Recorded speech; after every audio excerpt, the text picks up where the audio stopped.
For work on the new space program, ini tidak perlu kita baca dan kita artikan, karena ini akan memakan waktu kita. Dan ini juga for miles on the freeway, ini sudah tidak perlu kita perhatikan lagi. Karena kita sudah menemukan apa yang harus kita cari, yaitu subject dan verb. Halo, selamat datang di channel saya. Pada kesempatan kali ini, saya akan sharing dan berbagi terkait materi-materi TOEFL ITP. Materi ini saya coba rangkum sehingga memudahkan kita dalam belajar TOEFL, terkhusus untuk kita yang masih pada level pemula. Sebelum masuk ke materi, saya ingin menjelaskan tentang apa sih manfaat TOEFL dan kenapa kita harus mendapatkan skor TOEFL yang tinggi. Saya mencoba merangkum dari beberapa referensi terkait apa sih manfaat TOEFL. Yang paling pertama itu adalah untuk mendaftar kuliah jenjang S1 dan S2 di luar negeri, kemudian mendaftar beasiswa di dalam negeri maupun di luar negeri. Seperti yang kita ketahui bahwa untuk mendapat beasiswa dalam negeri, kita harus mendapat skor TOEFL minimal 500, sedangkan untuk luar negeri, kita harus mendapatkan skor TOEFL minimal 550. Kemudian, untuk mendaftar kuliah di universitas dalam negeri, kebanyakan untuk pasca sarjana. Keempat, itu melamar pekerjaan. Yang kelima, untuk mengikuti program short course di negara yang menggunakan bahasa Inggris. Dan yang terakhir adalah tes masuk BUMN maupun PNS. Sebelumnya, saya encouraging Anda untuk subscribe channel saya, karena saya akan terus mengupload materi-materi terkait TOEFL, sehingga skor TOEFL kita dapat sesuai dengan apa yang kita harapkan. Baiklah, kita akan memasuki pada bagian yang pertama, yaitu kalimat dengan satu klausa. Pada bagian ini, terdiri dari 5 skill. Yang pertama yaitu, kita harus memastikan kalimat tersebut memiliki subject dan verb. Skill 2, hati-hati dengan object of preposition. Skill 3 itu, appositive. Skill 4, present participle. Skill 5, yaitu past participle. Pada video ini, kita akan membahas tentang skill 1, yaitu memastikan kalimat memiliki subject dan verb. Hal dasar harus kita pahami dalam mengerjakan soal TOEFL adalah subject dan verb. Dikarenakan setiap kalimat itu harus dan hanya memiliki satu subjek dan verb. Jadi ketika ada kalimat dengan dua subjek, sudah pasti itu salah. Dan ketika ada kalimat dengan memiliki dua verb, juga itu pasti salah. Yang kedua, kita harus menemukan dan mengidentifikasi subjek dan verb dalam satu kalimat. Jadi, ketika kita menemukan soal-soal TOEFL, yang harus kita perhatikan pertama kali adalah subjek dan verbnya. Mana yang hilang? Apakah subjeknya yang hilang atau verbnya yang hilang? Yang ketiga, dalam kalimat sederhana, sangat mudah untuk menemukan subjek dan verb. Tetapi, ketika kalimat itu dimodifikasi dengan object of preposition, appositive, present, or past participle, kita akan sedikit kesulitan dalam menemukan mana subjek dan mana verb. Di sini, object of preposition dan appositive itu dapat mendistrak kita dalam menemukan subjek, dan present or past participle ini mendistrak kita dalam menemukan yang namanya verb. Baiklah, sekarang kita masuk ke skill 1, yaitu pastikan kalimat memiliki subjek dan verb. Setiap kalimat harus memiliki subjek dan verb. Kebanyakan tipe soal structure dalam TOEFL ITP merupakan kata-kata hilang yang merupakan subjek dan verb. Langsung kita ke contoh. Yang pertama yaitu, was back up for miles on the freeway.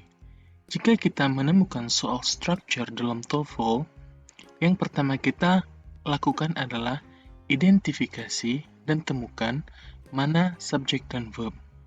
Nah, dari soal ini, kita bisa menemukan verb, yaitu was back up. Nah, ini merupakan verb.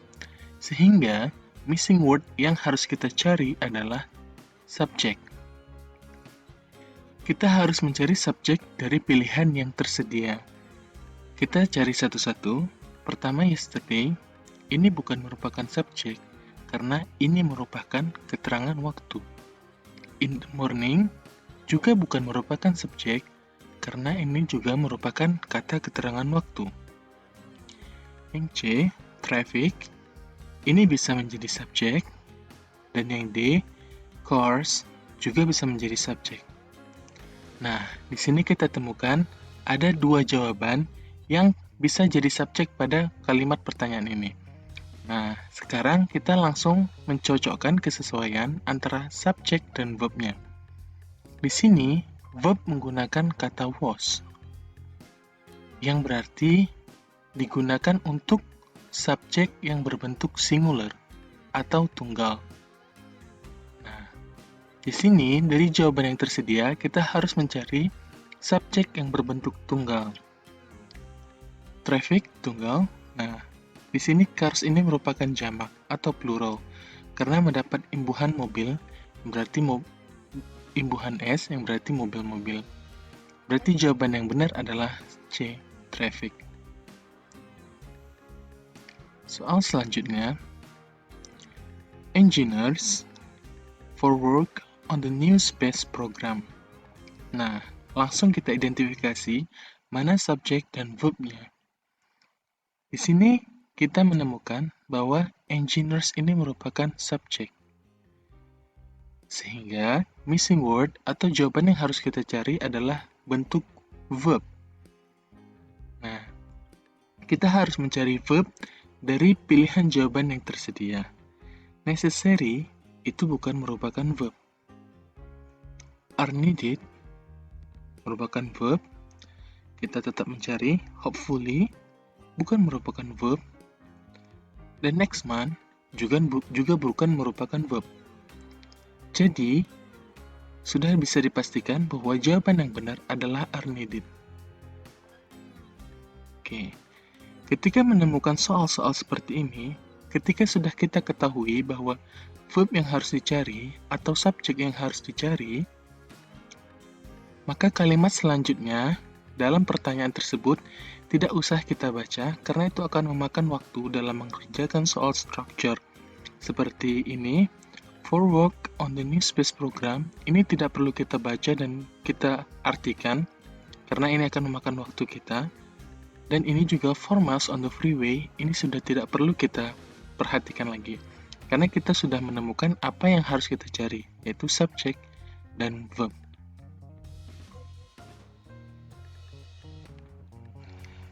Kita ke soal selanjutnya. The boy going to the movies with a friend. Nah, langsung kita identifikasi mana subjek dan verb-nya. Di sini kita dapat mengetahui bahwa the boy ini merupakan subjek. Sehingga missing word-nya di sini adalah verb. Maka kita harus fokus mencari verb di dalam pilihan yang tersedia. Dari pilihan A, yaitu he is, ini salah dikarenakan he merupakan subjek. Sehingga, jika kita memilih jawaban ini, maka akan ada dua subjek. Sehingga melanggar kaidah yang sudah kita jelaskan di awal tadi, bahwa setiap kalimat harus memiliki satu subjek dan satu verb. Pilihan B juga salah, dikarenakan ini ada he yang sebagai subjek. Pilihan C juga salah, dikarenakan relaxing di sini tidak diperlukan, karena pada kalimat pertanyaan sudah ada kata going, sehingga relaxing ini tidak diperlukan lagi. Jawaban D, will be, ini merupakan verb. Sehingga sudah bisa dipastikan bahwa jawaban yang benar itu adalah D. Selanjutnya, kita mencari subjek dan verb dan menentukan apakah kalimat ini benar atau tidak. Yang pertama, last week, went fishing for trout at the nearby mountain lake. Di sini kita langsung identifikasi mana subjek dan verb. Apakah ada subjek dan verb dalam kalimat ini? Last week, ini sudah pasti keterangan waktu, bukan subjek. When, ini merupakan verb. Bentuk kedua atau past tense dari go, fishing for trout at the nearby mountain lake. Nah, pada kalimat ini, kita tidak menemukan subjek. Sehingga, sudah dipastikan bahwa kalimat ini salah, karena kalimat ini tidak memiliki subjek. Kita ke soal selanjutnya. The box can be opened only with a special screwdriver. Di sini, langsung kita identifikasi mana subjek dan verb. Subjek, the box, dan verb, can be opened. Nah, sudah lengkap subjek dan verb. Nah, kita harus melihat kata-kata selanjutnya apakah ada subjek dan verb sehingga menjadikan kalimat ini memiliki dua subjek dan dua verb. Only with a special screwdriver. Nah, di sini tidak kita temukan kembali subjek dan verb sehingga kalimat ini benar.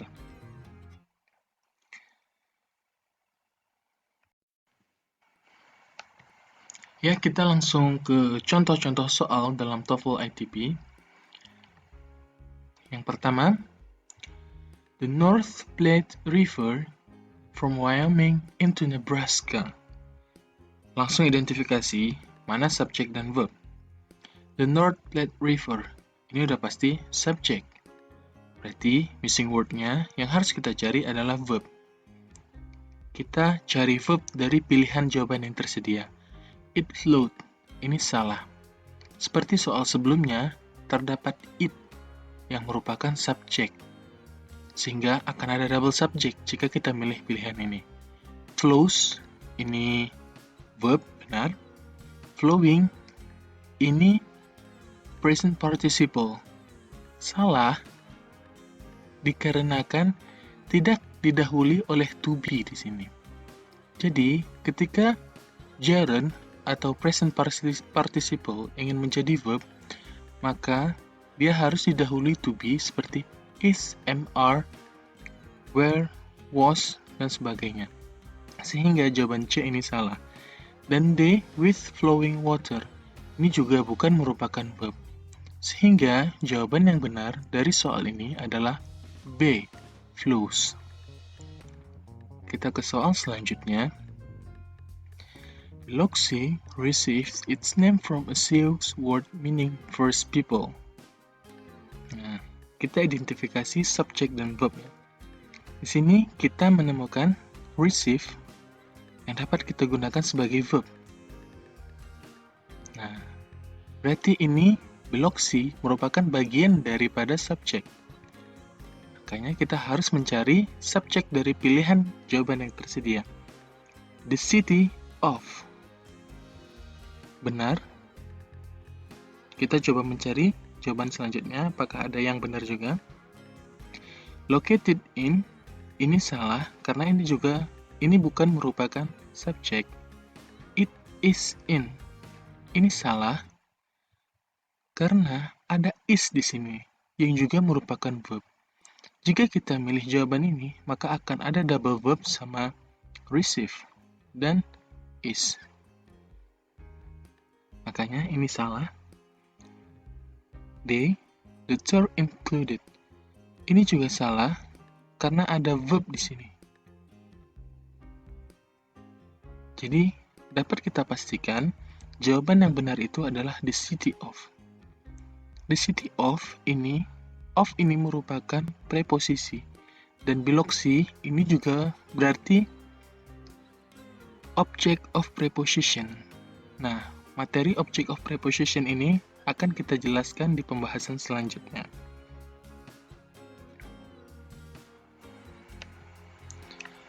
Ya, kita ke soal terakhir. The plane are small and white. Nah, langsung kita identifikasi mana subjek dan verb. Sini ada are yang sebagai verb untuk bentuk jamak, plural. Nah, kita harus mencari subjek dari pilihan jawaban yang tersedia. Mana yang merupakan subjek? The. Ini bisa kita gunakan. On the tidak bisa kita gunakan. Kenapa? Dikarenakan ini ada preposisi on. Sehingga ketika ada preposisi, maka kata selanjutnya itu adalah object of preposition. Berarti the ini bakal menjadi object of preposition, bukan subjek. Sehingga jika kita memilih pilihan B, maka tidak akan ada subjek pada kalimat pertanyaan ini. Ini salah. C. Having flowers. The tea plant. Ini juga salah. Ini sudah pasti bukan subjek. Jawaban D. The flowers of the. Nah, ini benar. Ada kemungkinan dua jawaban pada soal ini. Langsung kita sesuaikan antara subjek dan verbnya. Jika kita memilih A, maka subjeknya akan dalam berbentuk singular. Sedangkan verbnya ini adalah plural. Maka ini tidak sesuai antara subjek dan verb. Sehingga jawaban ini adalah salah. Nah, sedangkan di jawaban D, kita melihat bahwa the flowers ada imbuhan S yang berarti jamak atau plural. Ini sesuai dengan verb yang juga berbentuk plural. Jadi sudah bisa kita pastikan bahwa jawaban pada pertanyaan ini adalah D.